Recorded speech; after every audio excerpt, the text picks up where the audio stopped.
right, guys, welcome back to Tommy Points, your premier Celtics talk show, brought to you by Chasing Rings, the podcast. We got Kyle, Joe, Luke, and myself, Victor.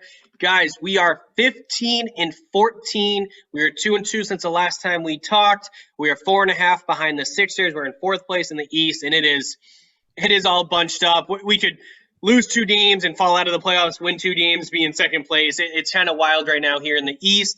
But I like the consistency of how the East is looking. Guys, 1-1 against the Hawks. A great win against the Nuggets. I really like the way they played. And then they had a tough loss. I'm blanking right now. Oh, against the Wizards and, Westbrook and Beal. And, for me, I give the Wizards a little bit of credit. They're starting to get healthier. Westbrook's playing a little more consistently. Beal's on an MVP-type run. Hachimura came back. The Wizards are still a good team, so I'm not going to call it a terrible loss, but we still have to handle business against those kinds of teams.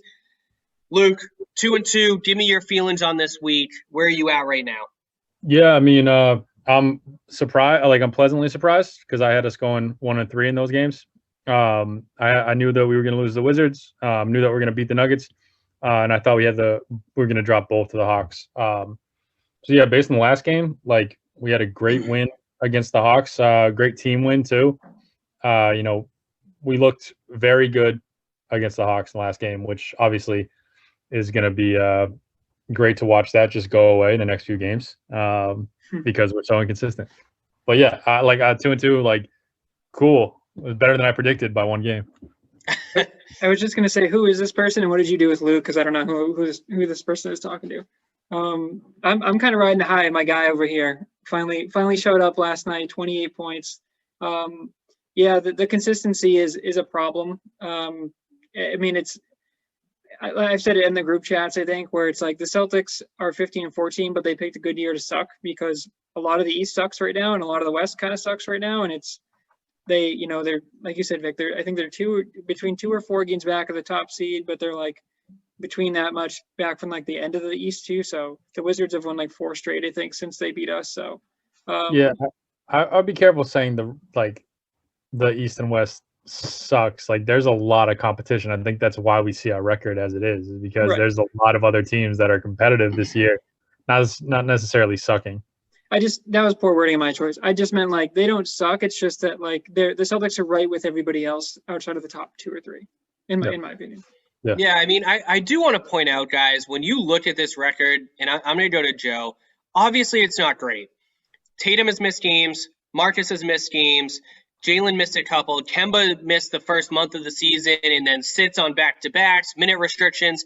We've had a lot of missing guys. Robert Williams missed games, and we know how great he is coming off the bench for us right now. So I'm starting to take a little bit of a step back and say, okay, we've missed some guys. But that's what's hurting our consistency and chemistry. So for me, I look at this brutal stretch that we had, and we can go all the way really to the Sixers. Since we've played the Sixers, the worst 2 teams that we've played, or 3 teams, would be Cleveland, Chicago, and Detroit. And, we beat Cleveland and Chicago, no problem. Detroit, we lost again, which is embarrassing. But outside of that, guys, every single team we've played, besides the Wizards, every other team has been a playoff team. Okay, the Hawks are in the mix. The Wizards are a very good team, so I'm not calling them not a playoff team. They're just not in the playoff mix right now. We've had a very hard schedule. So we have to look at it that way, that we've played a playoff team every single game while missing players. So I give a little bit of slack to that. Let's talk directly about this last week. Joe, are you more comfortable going into this next – so we only have 7 games left on the schedule that's released. You guys know that, right? Only 7 games on the schedule left that's been scheduled, which is crazy. Joe, knowing that Brad is starting to tighten up the bench a little bit and relying on Nesmith and Robert Williams and Pritchard, the guys that we kind of want him to rely on more, are you feeling a little bit more comfortable going to the next 7 games? I'm feeling more comfortable. It seems some takeaways. I have 4 takeaways from the last 3 or 4 games. The Celtics, the fourth quarter struggles sort of continue. We have a big lead. We let teams close in. The bigs are playing well, right, for the most part. Jason Tatum seems like he's turning the ball over a lot more than we usually see him turn. I don't know what the problem is there. Maybe it's a mental thing. Kemba Walker seems to be good with his minutes. Like, despite he's obviously being monitored with his injury, more rest one night than the other. But like last night they interviewed him, and he was like, "Yeah, I'm good with my minutes." Brad said if they went into overtime that he wouldn't even have played Kemba. And another thing is Nesmith, like you were saying, he's played more minutes in the last week than he did all of January, December and January. So clearly we're seeing something move here, the meter move a little. But one thing that Tristan said last night to touch on the fourth quarter struggles is he said that when we're up 20, 22 points and late, we got to keep it that way because the last 5-6 minutes of the game is for the young guys, and if they don't get that 5-6 minutes, they don't get to develop. That's a really good point. I like that. Joe, you brought up the turnovers. Kyle, we talked. I mean, up until probably the last week and a half, we saw so much ISO ball, and we're still seeing it. But we're also right now seeing this insurgence of passing in assist from Jaylen and Tatum. So in chasing rings, and I'm kind of all over the place, we talked about Jokic's turnovers. Our turnovers have gone up, but our ball movement has increased, and our offensive flow is better, and our assists are going up. Would you kind of sacrifice some turnovers to watch this offense continue to improve and to continue moving the ball and increasing your assists? I think turnovers go hand in hand, right? The more you pass the ball, the more turnovers you're probably going to have. That was kind of my thought, right? So, Kyle, are you okay with that handoff? Like, if Tatum brings the ball up the court and shoots it, that's a missed shot attempt, not a turnover. But if we make 3 passes looking for an open look and they turn it over, like, I'd almost rather the passes. What do you think? Isn't it funny what ball movement does for an NBA team? Like, we were watching last night, and I was like, dude, what is this team that I'm watching? It's like the reason they were up 25 is because they were moving the ball and they were getting open looks. And like, I know Pritchard had a few threes that he missed, but those were good looks. So like, I'm okay with him taking those shots. 100%, as long as they're not bad passes. The Celtics will get a little flashy sometimes, and they'll like cut down the baseline and then like try and whip a pass across the court. And it's usually an easy turnover. So like, as long as they cut down on those. But yeah, I mean, multiple passes, every possession, like you got to lock down. Like that's how this team is going to be successful. And it's like they are still doing ISO ball, so there's still an issue with that, but they are getting a little bit better.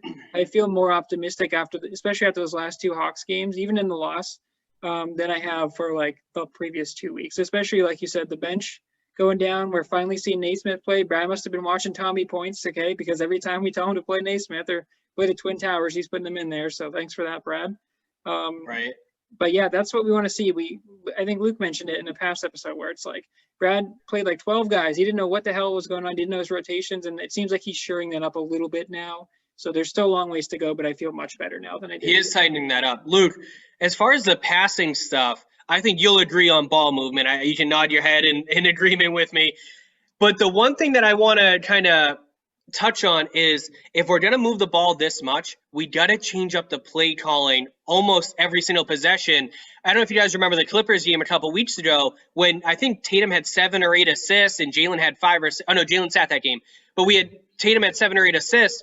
There was a flare screen. So as a high pick and roll up at the 3, they picked down and then flared out. And Kawhi with his 7'12" wingspan just picked it and took it down for an easy dunk. I think they have to be that's on Brad to be a little more creative with the play calling. But do you like the ball movement? Would you say that that's what Brad needs to clean up, Luke? 100%. I mean, ball movement is key to it. Like, if you watch any game, their offense is non-existent. Their playing is stagnant when they're not moving the ball. And that goes back to, like, our ISO ball hindrance, which honestly, I think ISO ball affects our turnover numbers more than moving the ball. You saw Tatum last night try to go ISO multiple times and just getting stripped. He's getting stripped all day, yeah. Yeah, he's getting stripped all day. Those are the turnovers I was talking about. When he tried to do like a spin and like the late game yesterday, he tried to do a spin top of the key and he just got taken right away from him. Yeah. And then hands up. Yeah, as I say, then he throws hands up. He's very lazy with the ball. And I think you saw him try to combat that laziness last night when he's coming off picks or driving around the edge. When he took the ball to the basket a few times and he was successful, he hammered that turn. Like he sprinted to the basket. And that's what we need to see. I think his speed on those pick and rolls or those like unique opportunities when he can get to the lane because we know he's a great shooter. But Tatum needs to get to the lane. He needs to get fouled. He needs to go to the free throw line. He needs to control the pace of the game. He needs to control the offense. He needs to get in a rhythm too. And I think free throws will help him immensely just getting in the rhythm. We always see Tatum, when Tatum's off, it's because he's shooting deep threes and he hasn't had anything from the mid-range game because he's not getting good shots. And he tries to compensate for that with that step back three.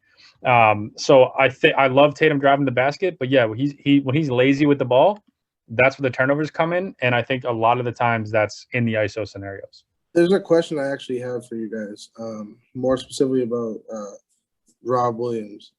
I don't know if you guys noticed yesterday or last night, he had that Capella went up on a pump fake, and then Williams, like, he jumped so quickly he like swatted it back out.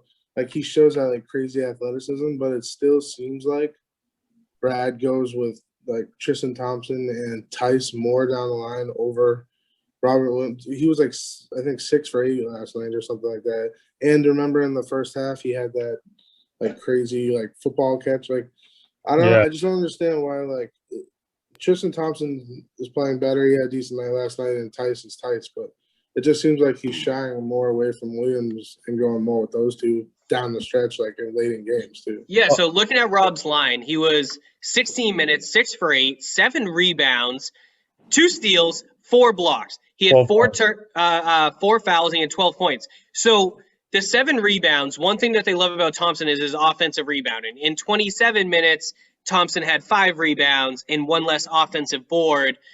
He did have a block. I think Thompson is okay. He had 17 points. I know. 17. Didn't he have like 3 assists too? He had 3 assists, and I think this was one of Thompson's best games of the season, he was which I was very surprised because Capella is much more athletic than him, the same size, if not a little bit bigger. So I was surprised that he won that matchup. Capella had the better stats, but you guys know what I mean. I mean, he really stood up against Capella pretty well. Guys, Robert Williams is 100% in my mind a do not trade unless it is. If we're trading him, it has to be a 4th option. Like, I'm talking, John Collins, Clint Capella, Harrison Barnes. That is the only way I'm moving Robert Williams. Are you guys in agreement? Mm-hmm. I don't want to move Rob after the way he's played. Like, I think we're set at center. I've been saying that. Like, center and point guard, I think we're fine. He's just a beast when he's out there. Like, he needs more minutes. I think last night was more foul trouble than it was minutes, but hopefully I still want to see him at least 25 minutes a night.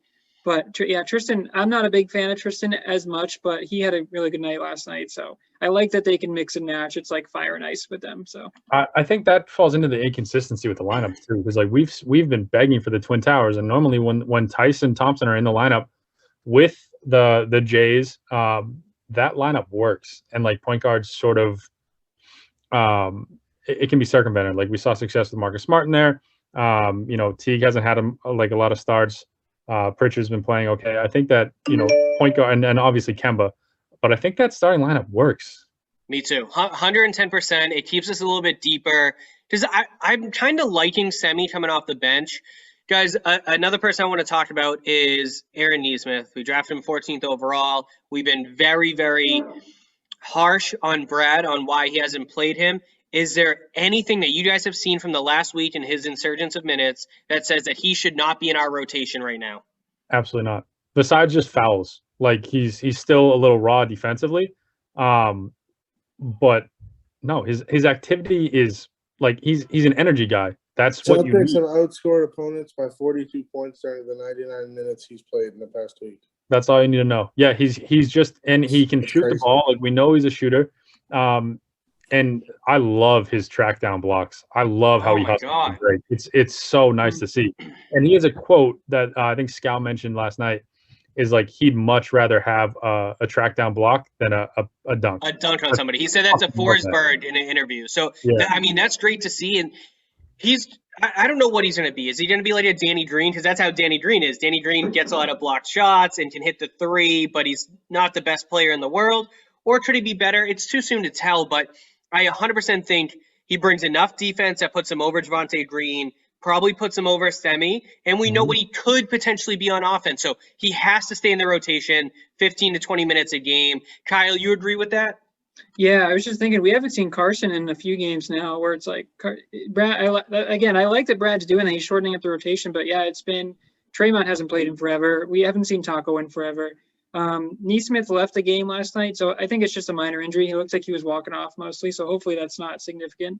But to me, I would agree, kind of going back to your point, Vic, Rob is untradeable for me. I think he's got to get more minutes, and he's had a hip issue too, I know. So again, the injury bug is like the story of the 2021 Celtics so far, which is good because if they can tread water and get healthy for the playoffs, I think that's like maybe they're better than their record.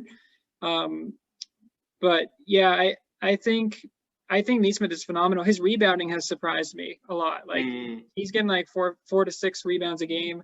Like he's all over the floor. He's getting second chance points. It's like, it's even if his shot's not falling, he's doing other things. He's high energy, a lot like Rob is. I think those two guys specifically have made a huge difference the last week. Yeah, which is frustrating too. It's like why haven't we why hasn't he been on the floor before this? It's so confusing to me. Yeah, but he's coming in now and it's looking good, so we can only hope for it to get better. Guys, another guy I want to talk about, our other rookie, Payne Pritchard. He is trending downwards. I don't care what anyone says. Turnovers have been an issue. His defense has been a little lackadaisical, in my opinion. He's not hitting shots as consistently as he used to. Do you guys think that he's going to play himself out of the rotation a little bit when Marcus comes back? Or does Marcus play more of the 2 or the 3 and Pritchard still plays the backup 1? I think Pritchard's minutes are going to go down because of how well Semi's played and Nesmith has played, and I think that Pritchard's going to drop to below 10 minutes a game. Yeah, I think they still like him. I think he's shown too much, especially like with Marcus in there. Him and Marcus played well, and Pritchard played well as a backup. I don't know. It's tough to say, but he's definitely trending down. You see Nesmith jumping ahead of him immediately, especially considering his struggles. I just think that his shooting ability, his range gives him a leg up, especially his range is essentially the same as Carson Edwards, but Pritchard's clearly the favorite there. We'll see. It could go either way. Yeah, no, I agree. And I think, as much as we hate to say it, Luke, because I was excited for the signing too, I think T just kind of played himself out of the rotation. He's just not bringing in X factor. I think we could see him in a playoff scenario, which is really weird, but I think he's a steady Eddie guy. He's going to run the offense, run the motion, and then he's not bringing the X factor to the table that we need right now. And I think that's okay. He's a great guy to have on the bench, but I think he's out of the rotation. Kyle, do you think right now, and I'm going to ask all of you this, do we still need to add something? And what would it be? Knowing that Marcus is coming back, and for the next 7 games, there are no back-to-backs, so Kemba should play all 7 games. Do we still need to add something, and what are you looking for? Absolutely. Yeah, I was just thinking, I hope that they put together like a Carson, like a Tremont, even a Semi. I hope they put together a package to get someone like a Harrison Barnes. I don't know if that would be enough, but they need to get a piece for sure. In terms of Pritchard, his minutes are going to go down because of Smart. Smart is just clearly the better player, but I still like his role on this team as I don't know if he would play with Smart. Maybe have Smart play the 2. I like Marcus at the point guard, so I don't know if that would happen, but I think we need to remember also that he is a rookie still, and it's not going to be smooth sailing the whole way. I mean, him and Nesmith just kind of flipped, where Nesmith, for whatever reason, wasn't playing, and now he's playing well. Pritchard was playing, he was playing well, now he's not playing as well. So it's just the ups and downs of a rookie season, I think.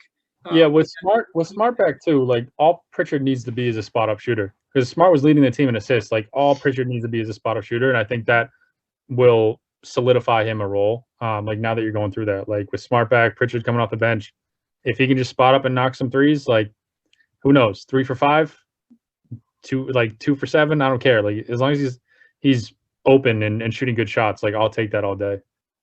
Yeah, so what I'm kind of looking at right now, guys, I truly think that when we look at Kemba, Marcus, Tatum, Jalen, Tice, Thompson, Robert Williams, and Nesmith, and then maybe Pritchard, we have 8 or 9 guys that I'm pretty confident can make a playoff run. How deep really comes down to the big 3. I'm not taking your pessimism right now, Luke, because we 100% have 3 centers that I'm confident in. I'd like to be bigger, but we're not going to get bigger. I like our guard play for the most part. I think we need wing depth. Guys, one thing that I'm looking at, and I don't know, I don't see reunions happening very often, but I'm looking at Al Horford and George Hill from OKC and trading some of our young guys. They're in a rebuild. They don't want Horford's contract. George Hill was just thrown into it to be thrown into it. I like picking up the 2 of them somehow, some way. I would give up a first-round draft pick, future pick, plus some of our shittier young guys like Grant and maybe even Pritchard if we had to, and go get those 2 to come off the bench. We get bigger. We know what Horford can do, shooting outside, plus his high pick and rolls with Kemba and Jalen and Jason would be very well. And then George Hill provides a little bit of defense and shooting. He's a little bit older and he's not as good as he used to be, but I like that veteran depth. Yeah, I like it. The other person that I am looking at, and this is kind of a bigger acquisition, would be DeMar DeRozan. I don't know if the Spurs can make the playoffs this year. It's going to be a grind. I know they're still in the mix, so I'm not ruling them out. They're 16-11 right now. They're on the upturn.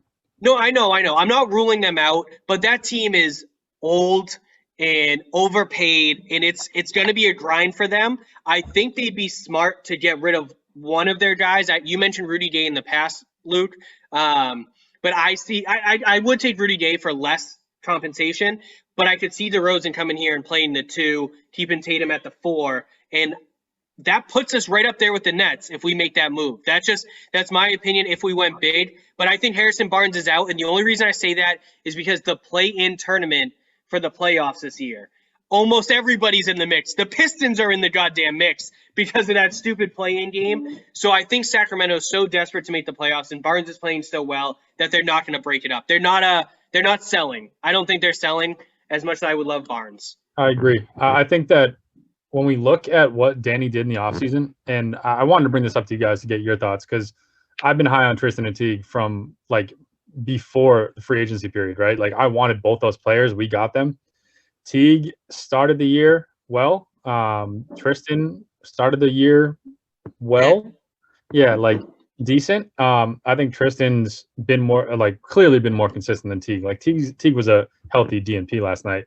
And that happened a few times now. So we clearly didn't do enough in the offseason. Danny needs to make a trade. Would you want to give up either of those guys right now? Who? Thompson Tristan or Teague?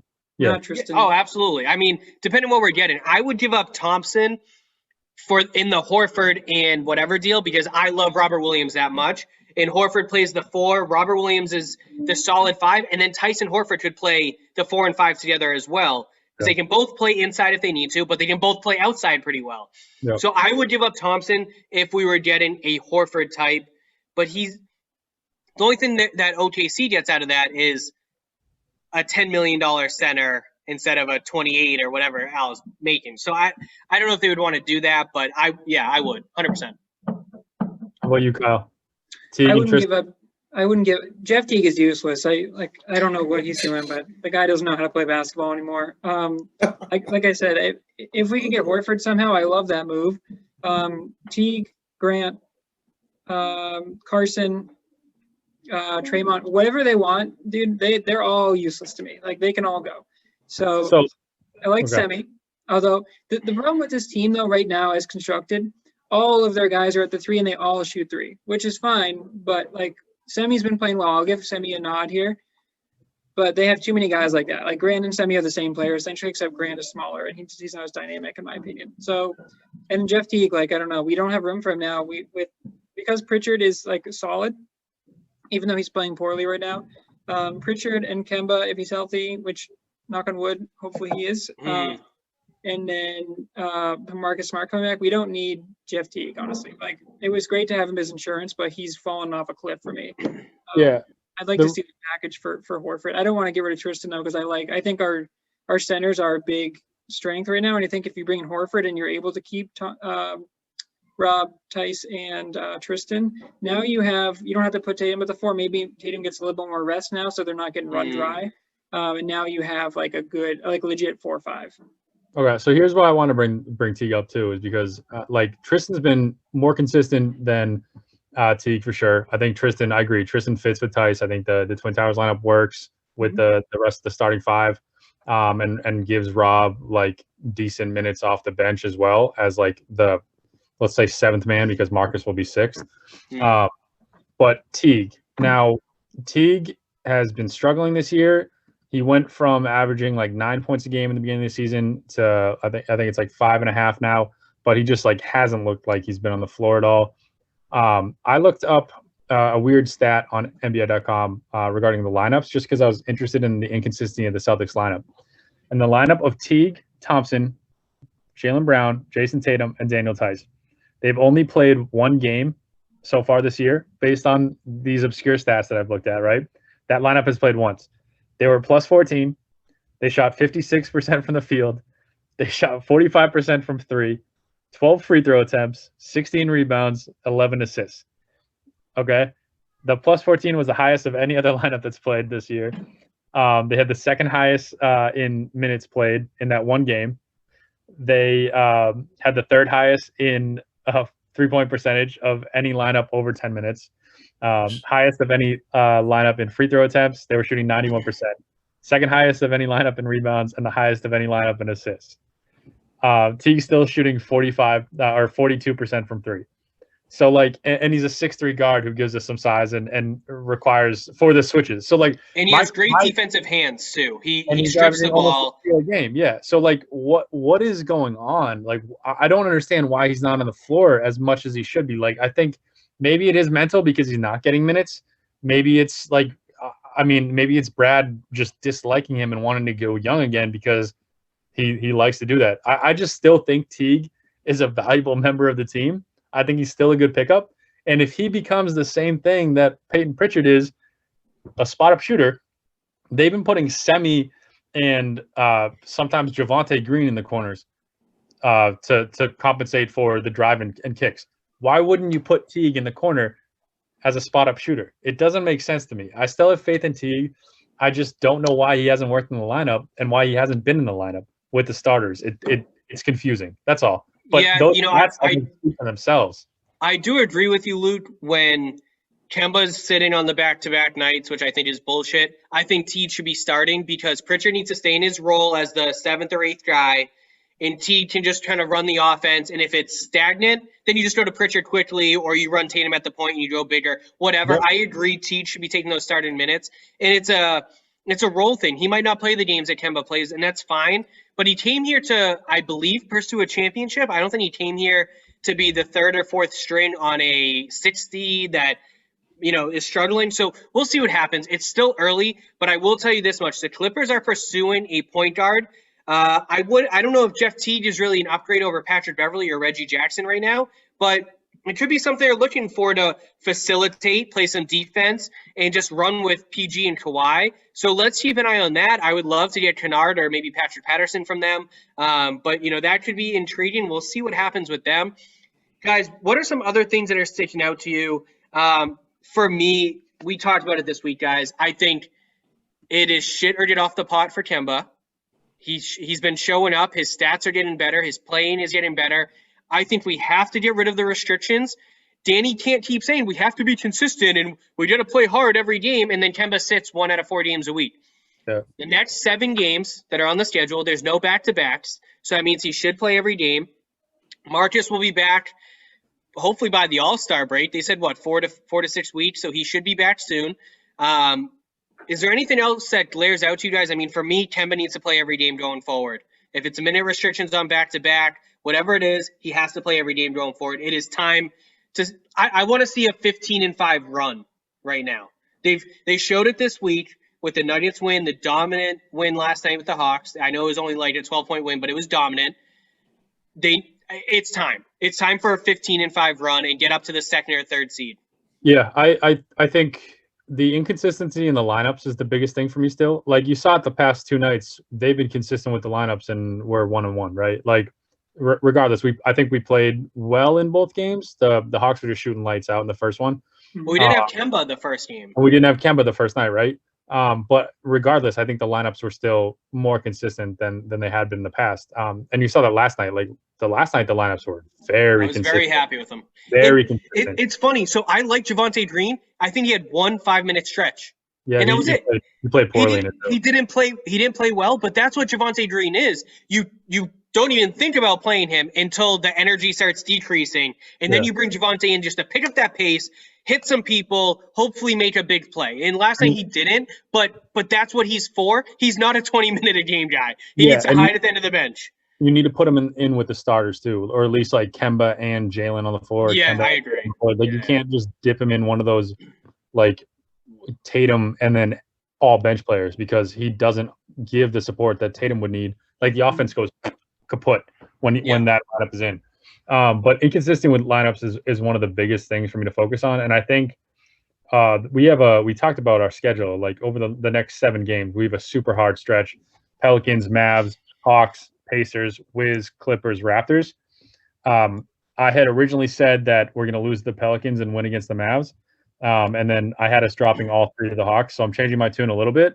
We're losing to the Pelicans, we're winning against the Mavs, and we're winning against the Hawks. So we're going 2-1 the next 3 games. But for the other games, we're going to go 3-4 right now, unless we keep playing consistently, because we can easily turn that into a 4-3 stretch against like good teams. And I'd love to see a win over the Pacers to get a little bit of room between us, because right now we're tied in the standings. And I would love if we could swing another win against the Raptors to close that distance, because they've been a hot team. We need to try to do a 5-2 stretch over the next 7. It's for me, it's 3-4 right now, unless we pull out a Pelicans win and we see the same consistency we saw with the lineups, the ball movement in the Hawks game. That's where I stand. Yeah. So sorry, go ahead, Kyle.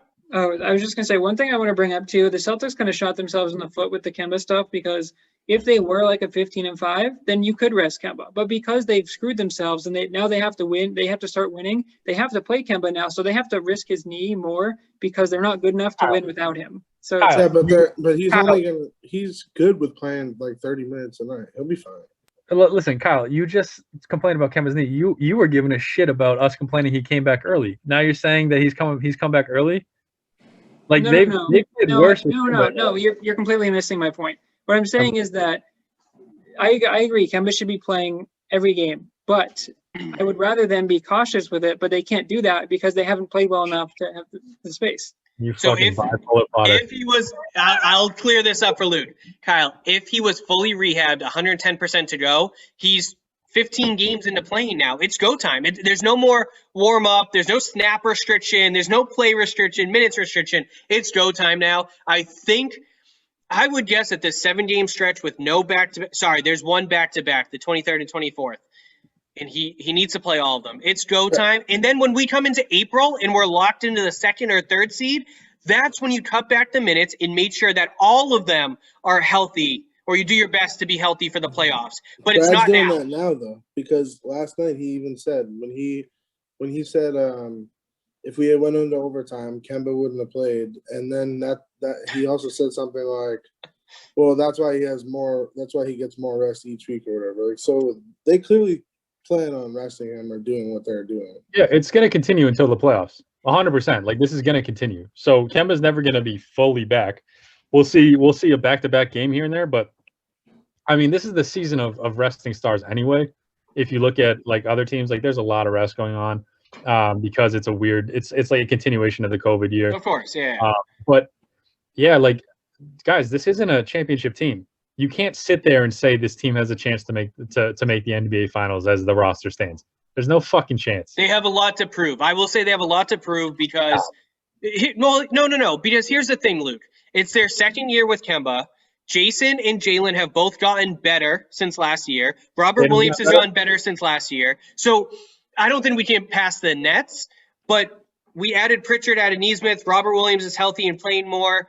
Thompson, I mean, we've made some slight adjustments to last year's roster, and we were a game away from making the Eastern Conference Finals. No, a game away from making the NBA championship, or 2 games, whatever it was. So we overproduced. Yeah, I know. For 4 years now, I know. So, all right, let's get into the next 4 games, guys. We have the Pelicans, Mavericks, Hawks, Pacers. Joe, give me your breakdown. We going 2-2, 3-1, 0-4. What do you got? Pelicans, Mavericks, Hawks, Pacers. They're going 3-1. Who's the loss? The loss is going to be to the Hawks. Ooh, okay. Kyle? I'm drinking the positive Kool-Aid that Vic had last week. They're going 4-0 in this stretch, dude. Like you said, it's time to rip off the wins. It's time for Kemba to play. This is my guy. He's going to start showing up. Hey, why aren't the Mavericks as good as they should be? Is that a They've had some injuries. So, yeah. Yeah. Remember, Kemba's not playing that Hawks game, so. Well, maybe. We'll see what happens. He's not playing the Hawks. I do love Danny's message, although I think he screwed up this roster, but I love that he's saying these guys need to be consistent. They need to play hard. Maybe the roster isn't as good as we thought it was. He's really Danny? Yeah, no shit, though. You, stop. No shit, Danny. This roster isn't – you have the same fucking bench as last year besides Teague.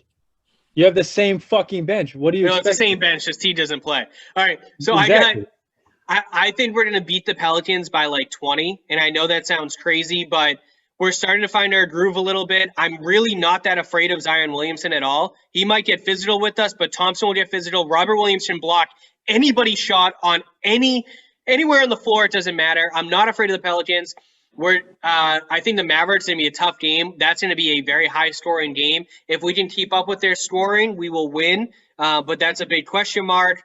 Again, I'm not worried about the Hawks. Why would I be? But I agree. I think we're going to lose that game. Just because it's the third time in a week, and that's kind of how the cookie crumbles.